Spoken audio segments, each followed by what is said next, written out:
To introduce today's speaker, my colleague and good friend, Dr. Matt Sikora. So Matt got his bachelor's from the University of Michigan, and then he went on to do his PhD at the University of Michigan as well. And then he went on to the University of Pittsburgh, where he did his postdoc with Steffi Osterich. He then started his own lab in 2016 at the University of Colorado Anschutz Medical Campus, where his lab focuses on hormone signaling and mechanisms of endocrine resistance and invasive lobular carcinoma of the breast. And I'll just take a moment to say that I've known Matt since I was a postdoc, and one thing that I really love about him is that he just gets so excited when he talks about other people's science, just sometimes even more excited about your own science than you are. And it's just really infectious. And he's a great advocate for young trainees. I myself have benefited from his advice over the years. And many of you guys will get to see that at lunch firsthand. So, Matt.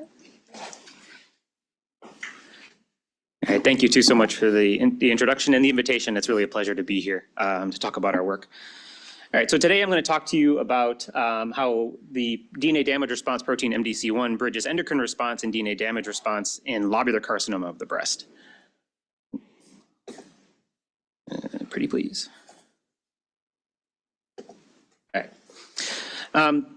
So although many of you have known what I've been working on for years, just by brief way of introduction, my lab primarily focuses on estrogen receptor alpha pharmacology and signaling in breast and gynecologic cancers. A lot of the work that we focus on looks at ER genomics in ILC in the context of endocrine response and resistance, and more recently we've been looking in the context of tumor genesis and progression. And though I'm not going to talk about this today, this is an active collaboration with Julie Ostrander's lab here at Minnesota. Kind of another half of the lab that I'm not going to talk about today, though, we look a lot at ER downstream signaling in lobular cancer, and we're focusing on an atypical Wnt signaling pathway and how that regulates metabolism and cell survival and therapy resistance. And then this is also branched off into the gynecologic cancer work in the lab, where we're looking at how this same Wnt signaling pathway works in ovarian cancer, how it influences different gyne pathologies, and how the genetics of this signaling pathway ultimately may fuel health disparities for ovarian cancer and gynecologic cancer outcomes. But today I'll focus on the former, and I'll be talking to you today about our efforts to understand lobular carcinoma, or ILC, as a distinct genomic context for ER function. All right, so briefly, what is lobular breast cancer? Hopefully Julia has convinced a few of you that this is worth studying. Oh, maybe not. Lobular breast cancer represents 10 to 15% of newly diagnosed breast cancers, as opposed to the more common default diagnosis of ductal cancer. Lobular cancer is, can I point? Am I pointing? I can't see my pointer. Lobular carcinoma is defined histologically by, rather than being a solid lump or mass that you would think of a patient finding in the tissue, it actually is defined histologically by this characteristic single file infiltrative pattern, where you can see the blue lobular cancer cells kind of snaking in this, again, single file pattern through the normal breast structure. And it sort of sheets or radiates through the breast and never really forms a solid mass. Because of this growth pattern, ILC is difficult to detect. It's difficult to image. It doesn't show up on mammography very often, and typically need MRI. It's difficult to excise. Patients more often have to go back in for re-excision because it's not clear where the tumor physically stops. And then in part, we think owing to this unique growth pattern, lobular cancer also goes, it has greater nodal involvement in diagnosis and goes to unique metastatic sites. In addition to the bone, lung, brain, liver, it also goes to the GI, the peritoneum, the ovary, and even the orbit. So it goes to some weird places that other breast cancers just simply don't go. But what I want to focus on today is the fact that nearly all ILC are actually estrogen receptor positive, as opposed to about 2/3 of breast cancers overall. And whereas the field has arguably focused on this as just an enrichment for a subtype, we think there's a lot more underlying biology at play here in terms of tumor genesis and disease etiology. But in thinking about how ER function and estrogen response may be different in lobular cancer, one strong piece of evidence for this is the distinct role for estrogen in ILC tumorigenesis.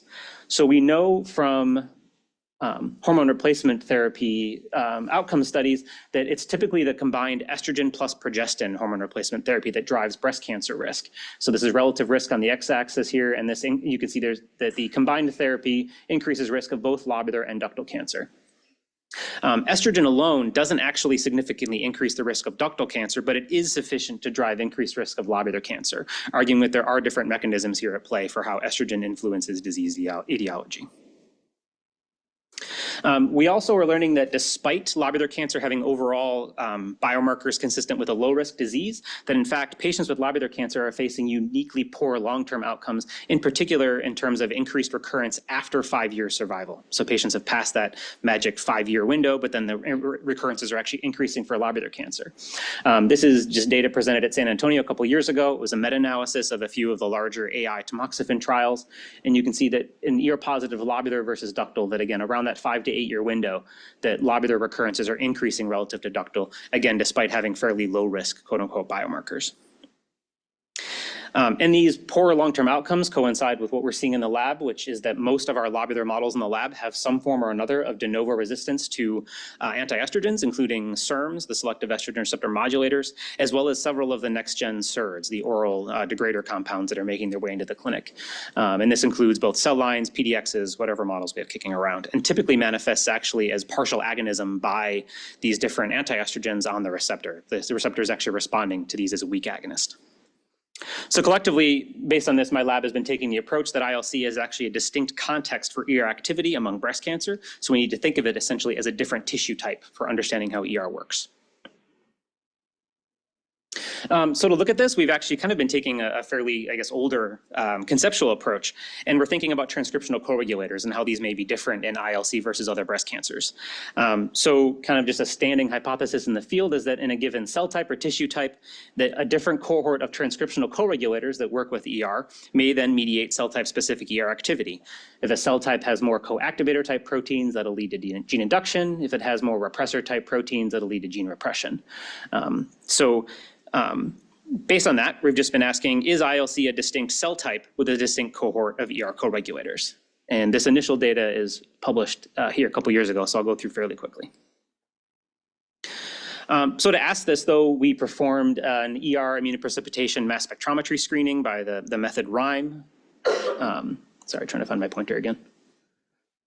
And coupled this IPMS, where we pulled down estrogen receptor, and then just did mass spectrometry in a handful of lobular breast cancer cell lines to identify the co-regulator proteins that are associated in lobular cells compared to ductal cells. We then took those identified proteins and performed a round of siRNA screening, where we knocked down all of these partners and said, are these putative ER partners actually necessary for ER function? So what I'm showing you here is the impact of siRNA on estrogen-driven growth on the x-axis and tamoxifen-driven growth on the y-axis. These cells actually see tamoxifen as a partial agonist. So the top hit on the screen, I keep losing my pointer. Top hit on the screen was estrogen receptor itself, which was a great positive control. But then besides for ER, the top hit was this gene MDC1. And I'll show you more about MDC1 in just what it is in just a moment. But so since we identified this by IPMS, we did a bunch of different methods to confirm the interaction. One of those is proximity ligation assay, where if you get to these little fluorescent puncta in the nucleus, that's shows proximity, which you can arguably interpret as interaction between your favorite proteins. And you can see that we have these yellow puncta indicating ER MDC1 proximity in the lobular cell lines, but not the ductal cell lines, despite all of these models being ER MDC1 positive. And I showed you over here that MDC1 knockdown suppressed estrogen receptor-driven growth in the lobular model MM134. And then we also see that in a bunch of other lobular cell lines, but we don't see that in ductal cell lines. So collectively, this has got us thinking that MDC1 is uniquely critical for ER function in ILC cells.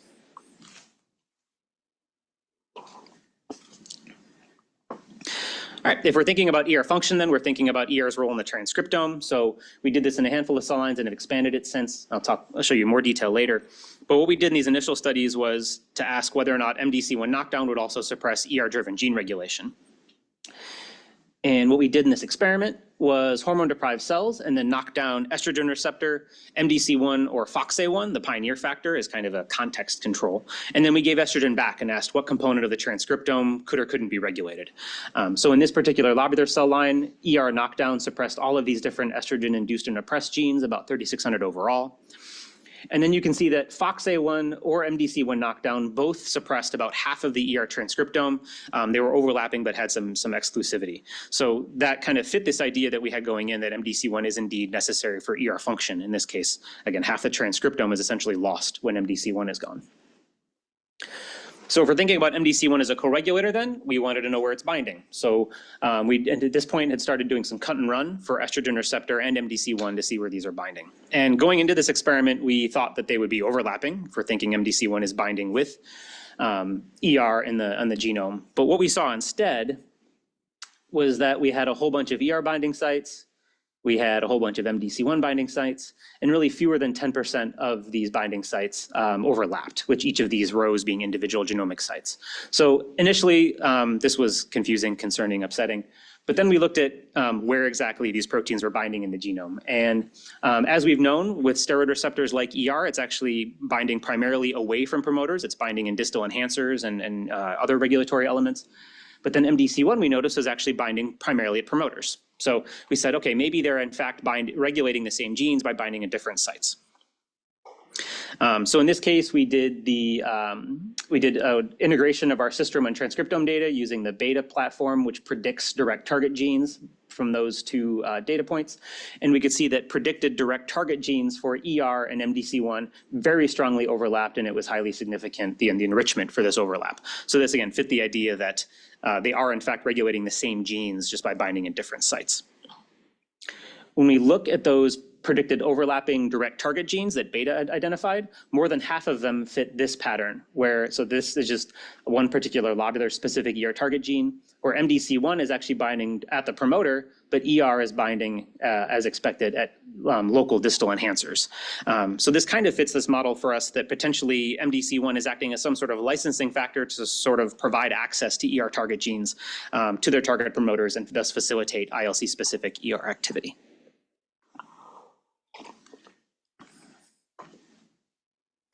All right, so what is MDC1? I've been telling you how important it is, but what actually is it? So MDC1 stands for Mediator of DNA Damage Checkpoint 1. And it's actually necessary for the initiation of DNA damage response, in particular double-strand break repair. And the canonical function of MDC1 is to recognize at double-strand break sites when you have the formation of phospho-H2AX or gamma-H2AX. MDC1 then binds gamma-H2AX and essentially acts as a scaffold for the rest of the double-strand break machinery and facilitates a choice between homologous recombination and non-homologous end joining. So kind of with that in mind is MDC1's canonical function. We've kind of now operating with this idea that perhaps there is some interplay between MDC1's role in DNA damage response with some sort of role as an ER co-regulator, again, potentially facilitating ER access to target genes and driving lobular specific activity. So with this model in mind, we'll kind of focus on 4 questions mechanistically for the rest of the talk. First, how is MDC1's co-regulator activity linked to, or maybe instead it's distinct from, its role in DNA damage response? What in the genome, what genes are MDC1 regulating and how is it doing it?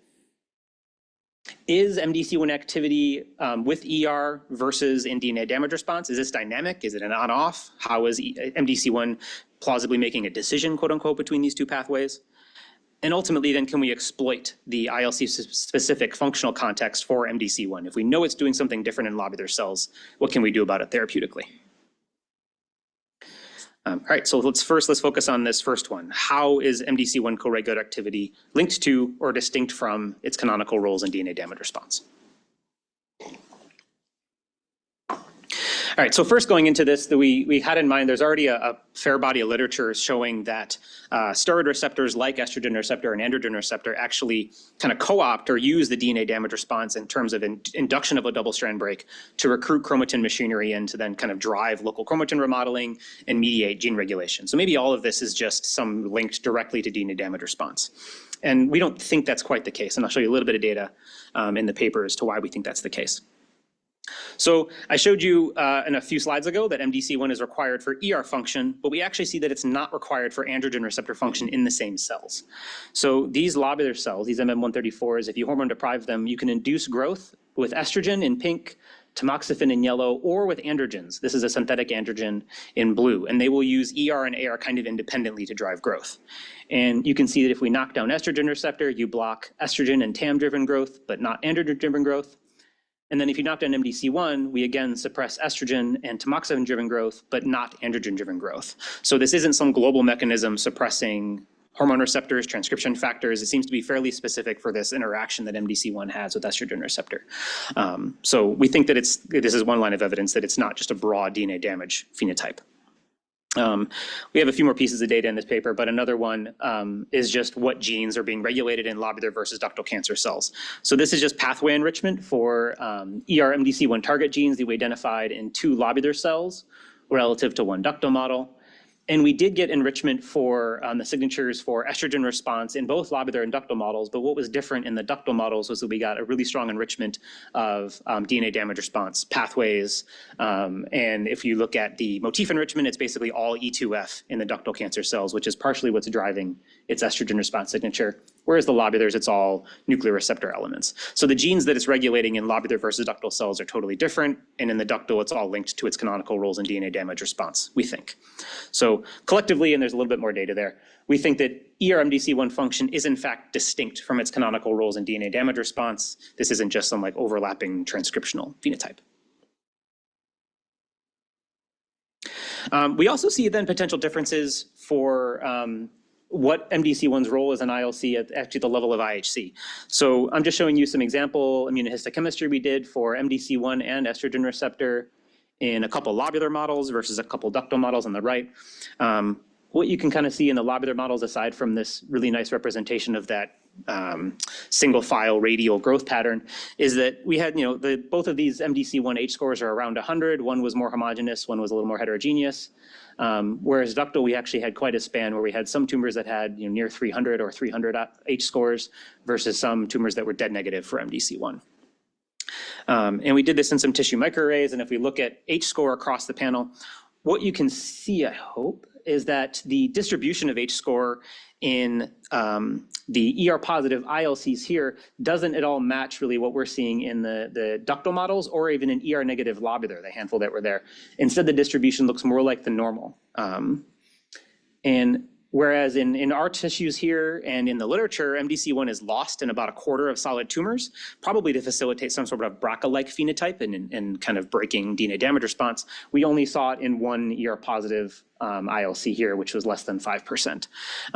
So we think this supports that MDC1 does in fact have a unique role in the etiology of ER-positive ILC. Perhaps it doesn't really want to lose MDC1 because it's critical for ER function, whereas other tumors are more prone to lose it to facilitate genomic instability and tumor evolution. But thinking about that then got us wondering, is MDC1 even doing its job in DNA repair at all in these cells?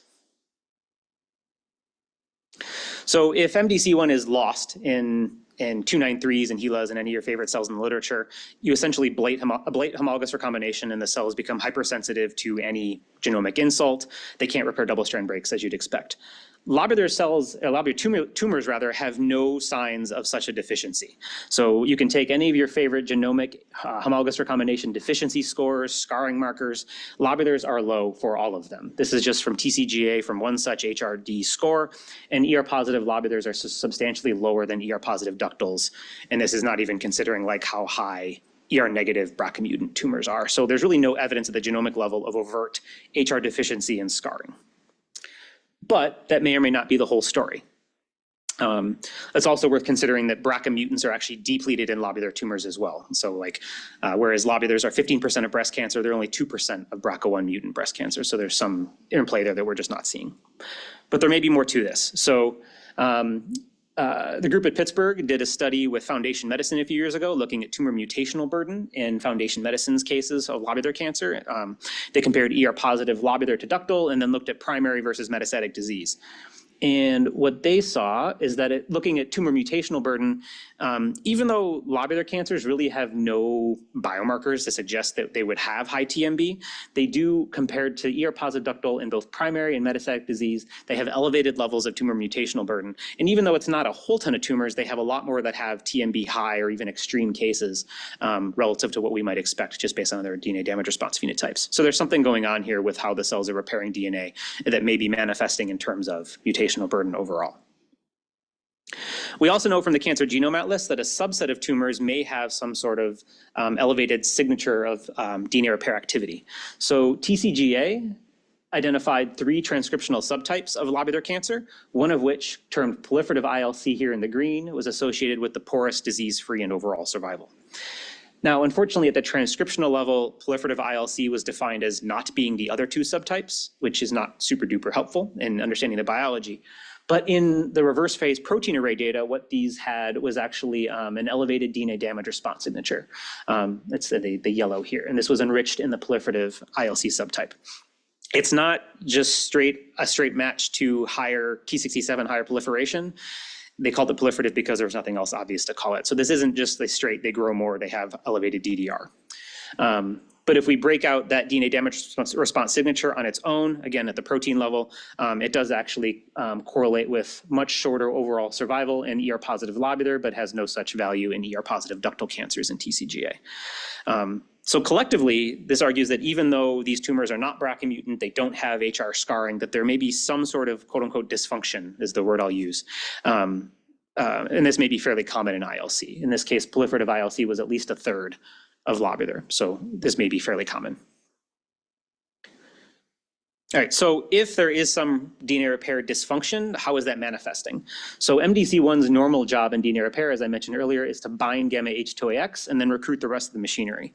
So you can see that by your favorite immunofluorescence foci assay, because MDC1 does have to directly bind to gamma H2AX. So in a ductal cell line, if you hit them with chemo or radiation, in this case etoposide, and do, in this case, gamma H2AX in red and MDC1 in green, you get all these nice co-localized foci where MDC1 is binding directly to gamma H2AX, and then that facilitates the rest of the machinery coming in. What we're seeing in lobular cells is not nearly so clean though. So you can see that there are some of these cells that do have colocalized foci, but the majority of cells we see this phenotype where MDC1 is there kind of in the background in green, but gamma H2AX has this pan-nuclear phenotype. And we see this a lot. And what this says in the literature is that so normally one of your damage sensing kinases gets activated, it phosphorylates a whole boatload of gamma H2AX, and then it has to rapidly get trimmed back to the actual sites of damage. But we're not really seeing that the lobular cells seem to be not very good at doing that. So they're initiating the signal, but they're not good at trimming it back to where the damage actually is. So gamma H2AX and MDC1 are at the very initiation of DNA damage response. What does it look like if we look further downstream? So we've been looking at RAD51 and 53BP1 foci formation. These are downstream components of HR and NHEJ respectively. And you can see that whereas in this case, our MCF7 is ductal cells and all of our lobular cells do form 53BP1 foci in response to damage, the lobular cells are really not nearly as good at forming RAD51 foci. They're much more punctate. Looks like it's projecting okay, but we get them here, not really seeing them in the lobular cells. Lately, we've been asking these questions with ISCE1-based reporters, kind of the Maria-Jason assay. This is just one example where the cells actually, on an individual cell line basis, you induce the break and then it chooses one or the other, and then it'll fluoresce red or green based on pathway choice. And in this case, our two ductal models they're competent to do HR. It's roughly 50-50 whether they do HR or NHEJ, whereas the lobular cells really have no interest in doing any HR at all. They're just going right to NHEJ. We're still teasing out what the mechanism of this. Are they incapable of doing HR? Or are they just not doing it? Are they just picking NHEJ first? But collectively, we think this does support the idea that the initiation and ultimately execution of DNA damage response are indeed dysfunctional in these lobular cells. So how? Is there actually dysfunction to what MDC1 is doing and how it's initiating DNA damage response? So we found MDC1 first by IPMS, so we decided just to do more IPMS, because why not? So we did immunoprecipitations for MDC1 in lobular versus ductal cells, flew those by mass spec and identified what components of all this downstream machinery that MDC1 normally scaffolds, what's there and not there in lobular versus ductal cancer cells. So what we saw at first, just by doing clustering of the proteins identified in lobular versus ductals, that our two ER-positive lobular models, 134 and 44, looked like one of the ductals in particular, 1428s over MCF7s. The 1428s, though, are BRCA2 mutant. So what this argued to us potentially is that the MDC1 interactome in these lobular cells, despite them being BRCA wild type and having no other mutations, actually looks like a BRCA2 mutant ductal model over an HR proficient model. When we actually look then at the proteins and just do gene ontology for what gets pulled down, we do in both the ductal cell lines in red and the lobulars in blue, we do see enrichment for just general DNA repair machinery. We see enrichment for non-homologous end joining, and we see enrichment for other repair pathways. But what was glaringly absent in both the BRCA2 mutant ductal and the lobular cell lines was the homologous recombination machinery.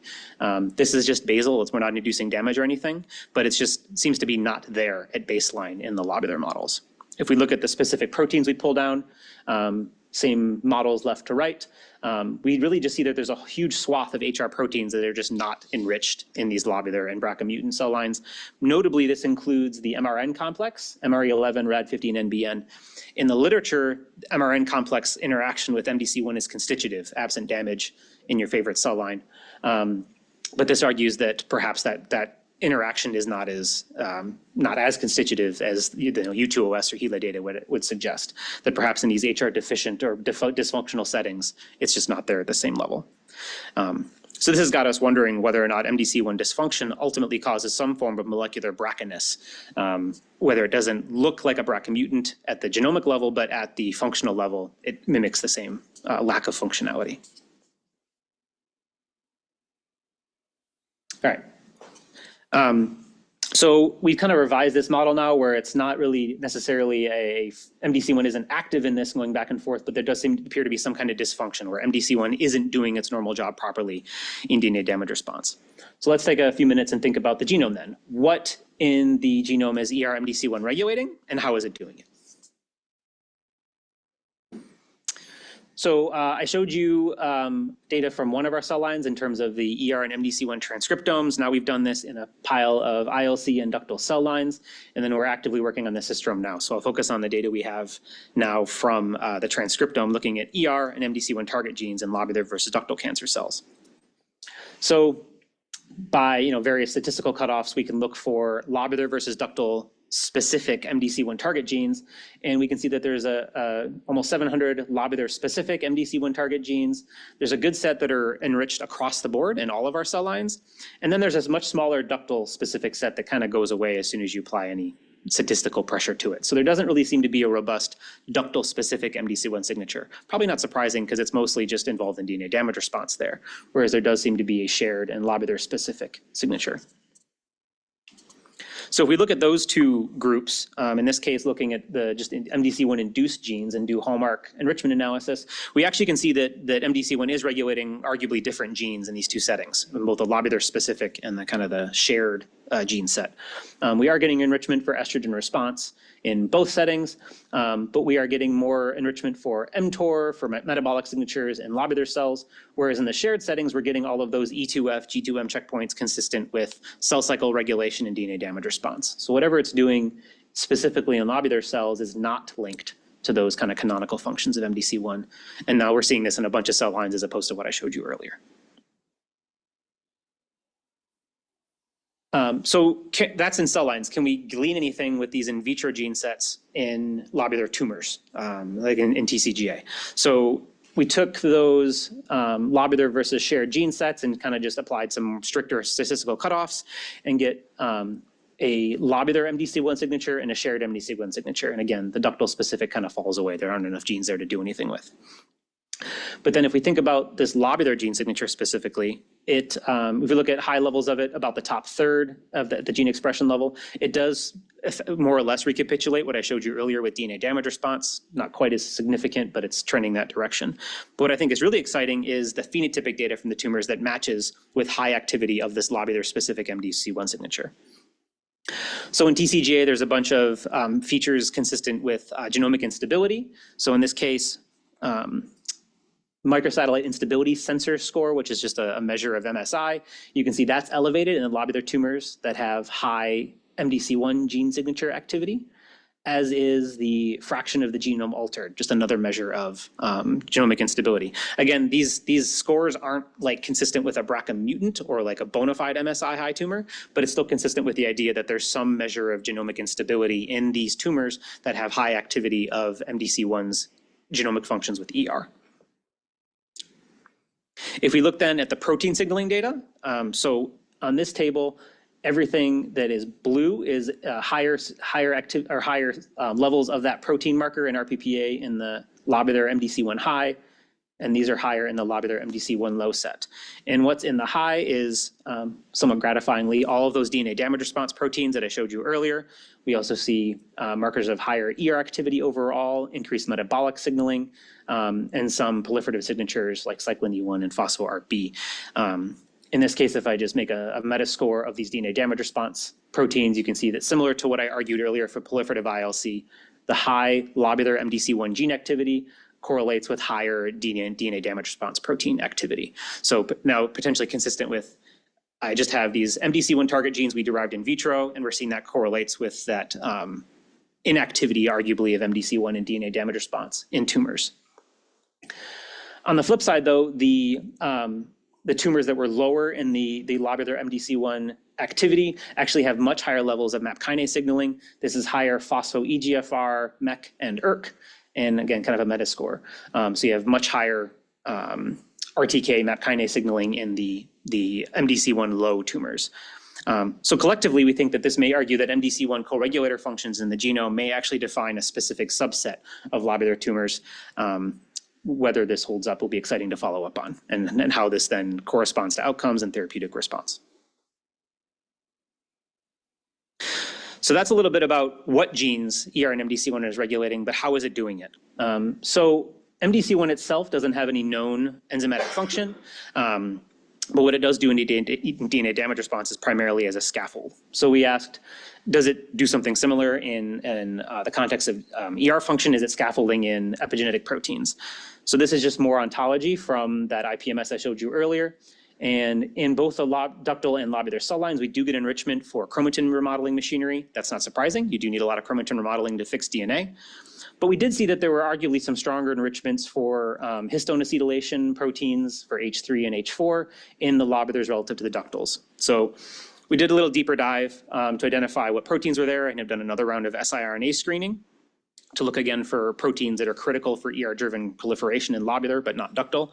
And we do get a whole bunch more hits, and this is just an example of what we're seeing. And we're excited that the proteins we're getting out of these screens represent complexes, not individual hits. So arguing that we are indeed identifying larger complexes that are working with ER and MDC1. But among those are NO80 with EP400, a whole bunch of polycomb and CBX related proteins, and then we keep getting SWE/SNF that keeps popping up over and over and over. So we've dug a little deeper into SWE/SNF, and this is an active area of work in the lab. But in this case, what I'm going to show you some data after knocking down in the MM134 lobular cells. We knocked down ER, MDC1, and then BRG1 or BRM, which are SMARCA4 or SMARCA2 respectively, which would be the two mutually exclusive catalytic subunits of SWE/SNF. So on the top here is cell growth after knockdown, so white being a reduction in growth down to baseline. So in this context, knockdown of ER or MDC1 suppresses growth, which is what I showed you earlier, and knockdown of BRG1, but not BRM, also suppresses growth. So potentially it's a SMARCA4 containing SWE/SNF that is necessary for ER-driven growth, but not SMARCA2. If we looked at gene expression, this top part here are non-MDC1 ER targets. So if you knock down ER, you ablate regulation of these genes, but knockdown of MDC1 or SWE/SNF does nothing to those genes. So they're ER dependent, but now independent of MDC1 or SWE/SNF. If we look at MDC1 dependent targets, knockdown of ER or MDC1 suppresses their regulation, and not consistent with what we saw in terms of growth, knockdown of BRGM also suppresses their regulation, but SMARCA2 does no such thing. So collectively, we're excited. We think this argues that there are roles for specific BAF complexes in working with ER and MDC1. And as we tease this out, we're hoping this will kind of give us some insight into epigenetic targeting drugs. We don't want to target MDC1 directly because it's really important for DNA repair and all, but if we can target its unique epigenetic functions in lobular cancer cells, that may be a new window of opportunity.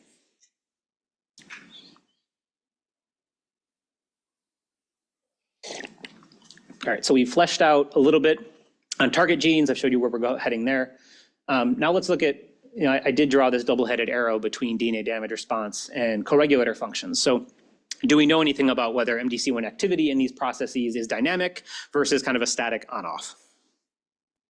And I'll show you a few pieces to kind of where we're thinking here. So we dipped my toes initially into single cell RNA-seq reluctantly, but this has been a fun adventure. So we had the opportunity to pair single cell transcriptome by RNA-seq with this single cell DNA repair activity assay that was developed by Jay Helselberth and his lab at CU Anschutz. And I'll get into that in just a second. But what we did in this experiment was we took our favorite lobular cell line and we did hormone deprive them and then added estrogen back and then sequenced a whole bunch of cells. You can see the plus estrogen cells in pink versus the minus estrogen cells in gray. And then we got a whole bunch of clusters like one does. If we looked at those transcriptional clusters, though, we took our bulk RNA-seq data that I showed you earlier and identified just subsets of ER, MDC1, or FOXA1 target genes and used those to kind of profile across these different clusters, the relative activity of ER and these co-regulators. And what we could see is that most of the clusters were in general on versus clusters 6 and 2, which are primarily minus E2 cells. Those signatures were all off. In the other clusters, though, what we noted was that there were 2 clusters, 5 and 7, where non-MDC1 target genes were largely off, but MDC1 ER target genes were still on. So this is kind of evidence that MDC1 is in fact playing a different co-regulator role than FOXA1 and friends because its function is essentially separable in this single cell analysis in these different clusters. So now that we have this differential ER and MDC1 genomic activity assay, we could look at this assay that the Helselberth lab calls haircut. And what this assay is they incubate their single cell suspensions with these hairpins that all have known modifications that mimic different DNA breaks. And at these individual lesions, when you mix them with your cell lysates, if the relevant repair enzymes are there and active, they will modify those hairpins and you can read out the modification in sequencing and actually get a quantitative readout of how active those different enzymes are. So they've been developing different hairpins, and in this particular experiment, we had, I think, 5 or 6 different hairpins, all in this case related to single strand break repair. They haven't worked up the double strand break ones yet. But again, you're getting individual repair enzyme class activity based on these hairpin modifications. If we first look, this is our kind of our favorite that I'll focus on, this abasic repair pathway, which is downstream of PARP1 and requires APE1 and a few other proteins. We could see that overall, if we compared our minus estrogen to plus estrogen cells, that the activity of this reporter or this repair pathway actually goes down a little bit when you add estrogen back. We said, okay, this probably makes sense. You're adding estrogen, the cells are re-entering the cell cycle, they can use other repair pathways. And that, at least is correlative, it kind of makes sense. So we don't have enzyme activity for HR, but we do have gene expression for all the different HR pathways. And you can see that most of the clusters that were plus estrogen enriched do have high expression of all of these HR target genes. What we did notice, though, is that our 2 favorite clusters, 5 and 7, which again had that differential ER MDC1 gene activity, looked more like an ER off cluster. So they're plus estrogen, it's active over here on the left, but they have low expression of all those HR genes. So something is already different probably about their DNA repair capacity. So if we look at those clusters then in haircut, despite the fact that adding estrogen overall decreased the activity of those abasic repair pathways, in clusters 5 and 7, the activity of those repair pathways was elevated relative to all the other plus estrogen clusters, and they actually looked more like the minus estrogen clusters. So we have these clusters where ER MDC1 at the genomic level is differentially active. ER activity is essentially reliant on MDC1 in those 2 clusters. They probably can't do HR because the expression of all those genes is super low, and they have upregulated this abasic repair pathway, which is downstream of PARP and APE1. So potentially these cells are going through some state where they're dependent on the genomic activity of MDC1 as a co-regulator. As a result, maybe these cells can't do their normal repair pathways, and they have to rely on other pathways to support genomic stability. So again, this fits with the idea that maybe there's an MDC1 dependent state, and that's ultimately what's manifesting at the transcription or at the proliferation level when we knock down MDC1 and see that arrest.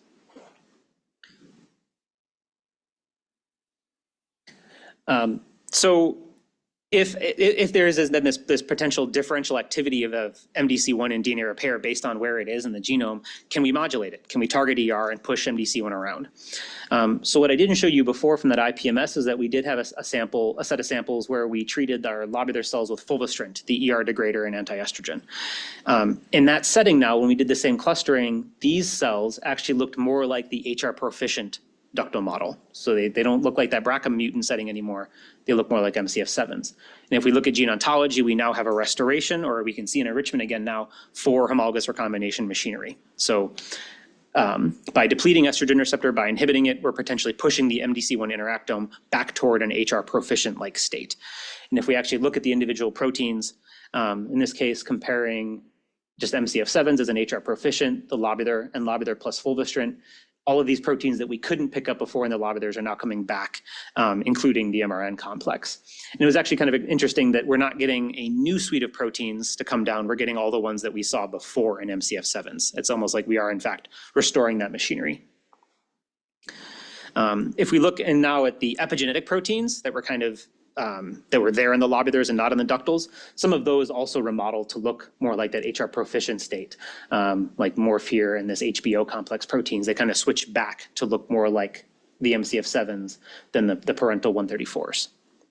So we're still doing the functional analysis on this now, but this does argue that perhaps fulvestrant can restore MDC1 to an HR proficient-like state, potentially by suppressing ER and removing it from the equation.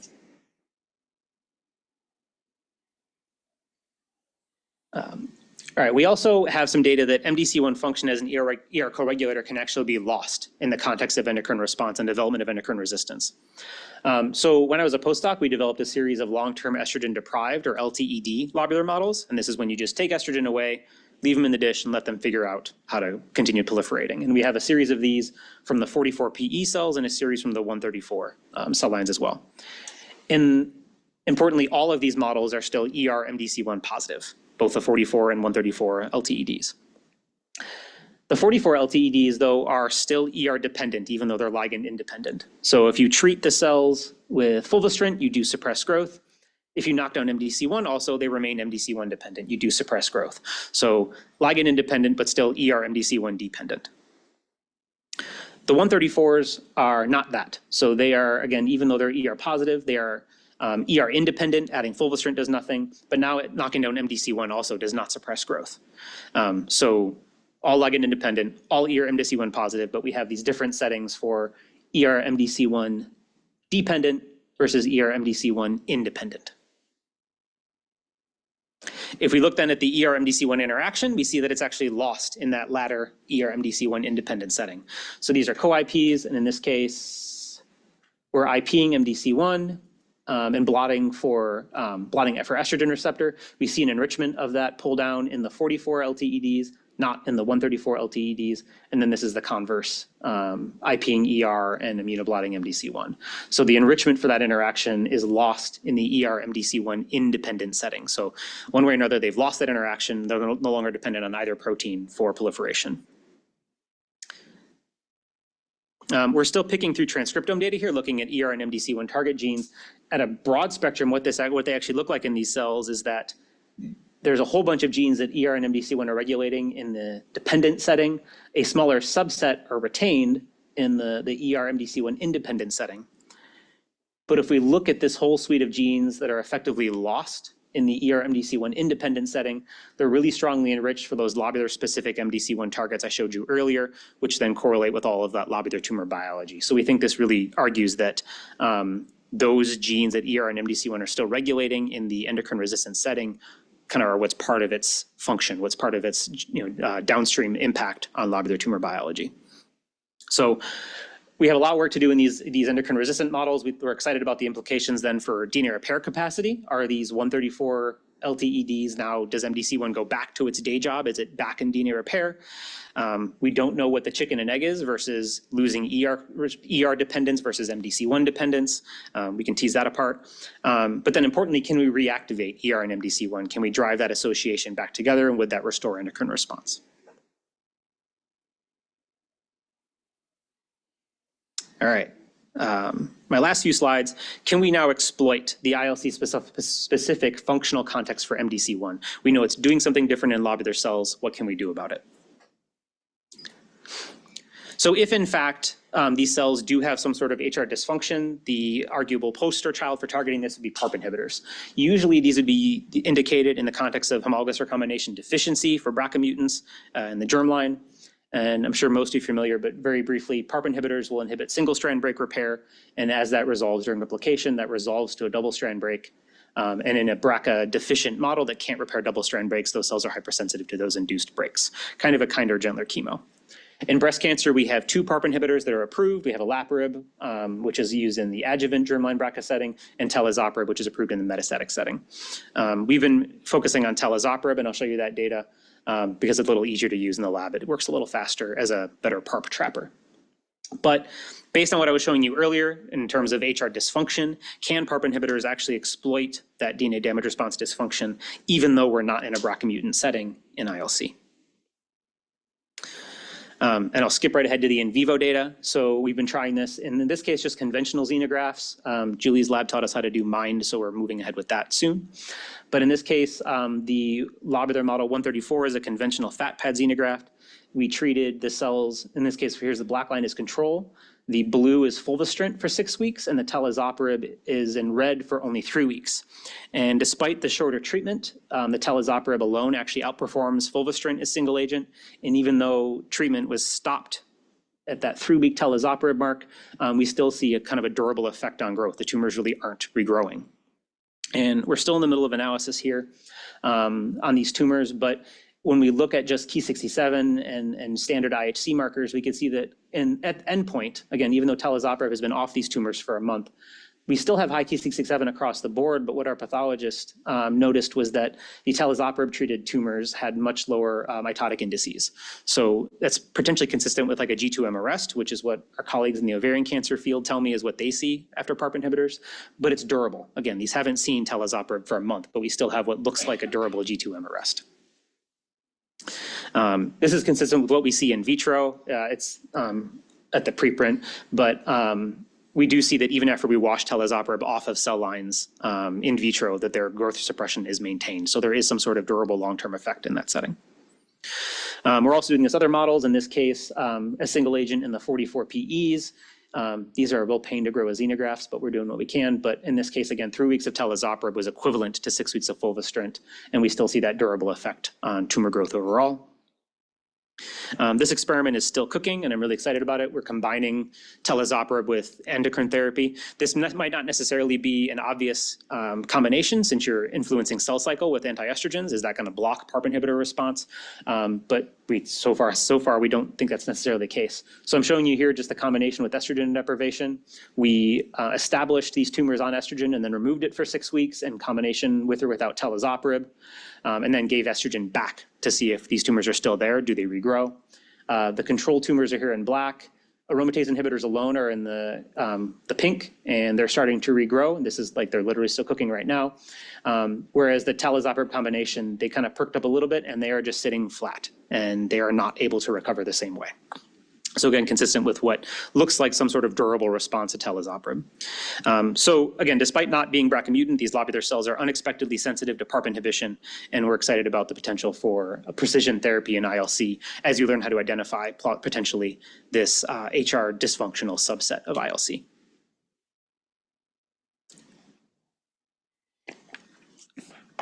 So just to summarize, hopefully I've convinced you that estrogen receptor likely behaves differently in lobular cancer. We think it's due in large part to an ILC-specific role for MDC1 as an ER co-regulator. But these novel MDC1 functions in ILC may actually come at a sort of cost for ILC. The MDC1 genomic functions as a co-regulator and controlling those ER target genes correlates with DNA damage response dysfunction and that distinct signaling phenotype that I showed you. It's not an all or nothing for that one. We think that defining this dynamic nature of ER-MDC1 is really critical. Can we modulate the interaction either intentionally, or how does it change in the context of tumor evolution and progression?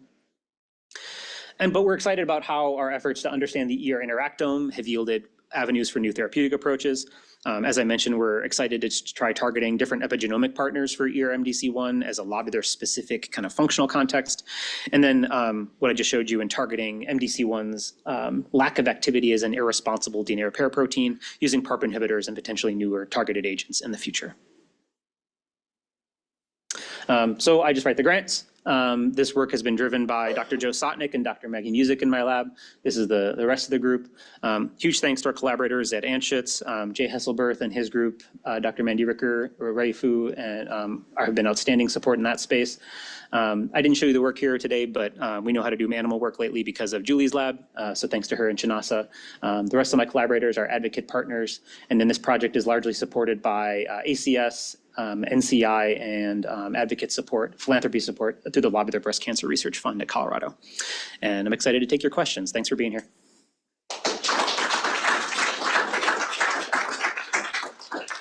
Okay, if you have any questions, you can raise your hand.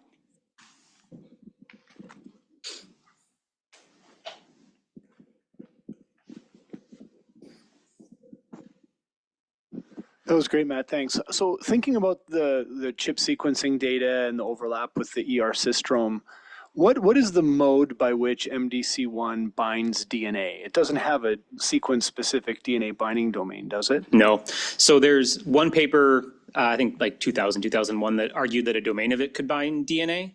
Since then, a group in the UK has argued that kind of there's this middle repeat region of MDC1 that can bind histones. So it's not clear that it's binding a motif on DNA per se, or if it's active chromatin marks or something. And did you find one in your cut and run data or your ChIP-seq data? Did you see a motif that is enriched at the MDC1 peaks? So I think we're going to have to, we didn't have enough in that initial data to get, basically so much of it is in GC-rich regions that's the only signal we get. I think as we get more depth in the sequencing, we'll get enough of MDC1 that is binding elsewhere. And the question will be then is if those sites are driven by ER or not, or if we can actually get a motif. I have a hunch that we're not going to.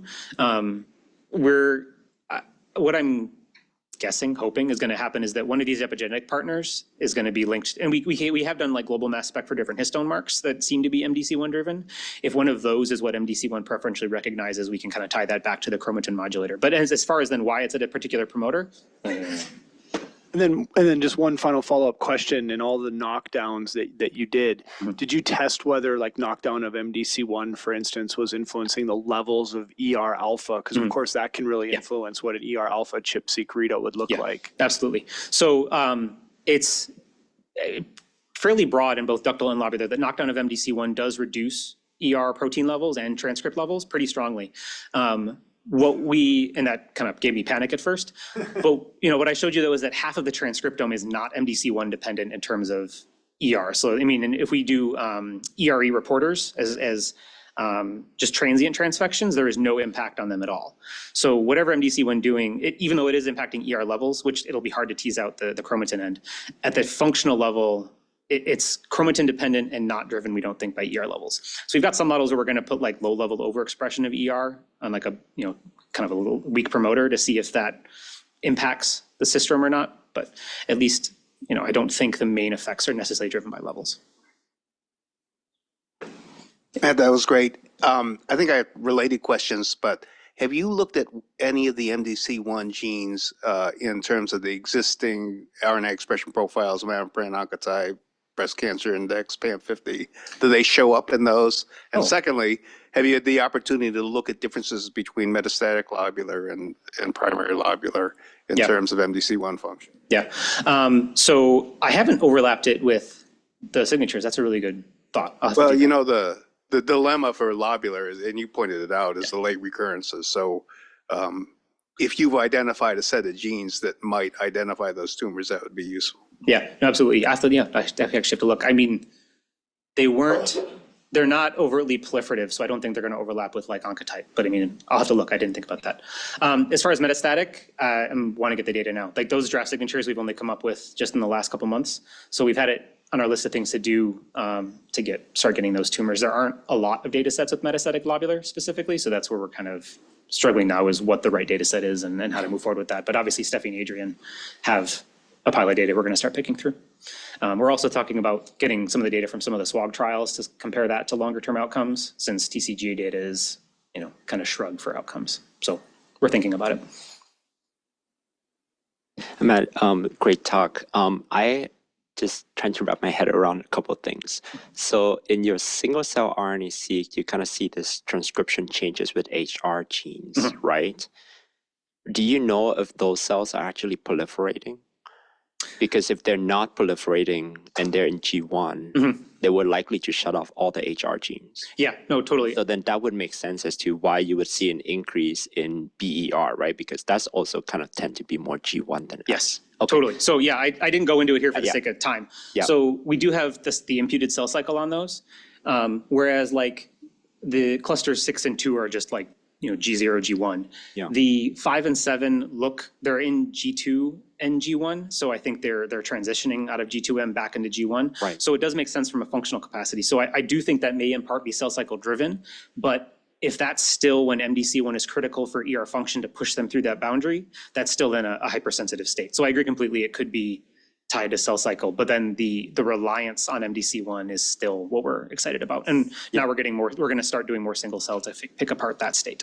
So in your model for the lobular cancer, is that there's this shuttling of MDC1 between, or kind of like choices between of like what complex that is need to be binding to, right? So in the lobular cancer, your argument is that there's an increase in ER that would then kind of titrate out a lot of the MDC1, So kind of bind to ER for driving transcription. So I don't know why MDC1 is only interacting with ER and lobular, not ductal. And I didn't talk about any of that. We have our data right now is that we do think there are some lobular specific MDC1 isoforms. I think they're post-transcriptional, but we don't know if they're functional yet. We see them, but we don't know what they are yet. And then MDC1 at a basal state is much more heavily post-translationally modified than in the ductal cells. Got it. So Yeah. I don't think it's a titration thing per se, although we're trying to figure that out. Yeah, because I was wondering, because if you go into like a ER positive breast cancer or just overexpress ER, do you get the MDC1 transcription or signature? Not that I haven't taken Artificial. those signatures and looked yet, but I have no evidence to suggest that we could drive it just by expression. Because if we put like a tagged ER into, it's not as if they just shift So to it must that be phenotype. some sort of post-translational or something else that regulates Yeah. So what we've seen right now is that, and we haven't looked exhaustively yet because we need to get the tools. We're working on the tools to do better mass spec, but kind of MDC1 is normally sumolated and ubiquitinated in the process of transitioning from recognizing a break to processing through. And at baseline absent damage, the lobular cells have boatloads of sumo on MDC1. Like we even picked that up by mass spec as like enriched in the MDC1 IPMS. So my hand waving guess right now is that something about their, I don't know if it's damage response or not, is tickled and is just like MDC1 has almost skipped a step. So maybe it can't engage. And that's why either ER can exploit that or it drives the interaction. I don't know yet.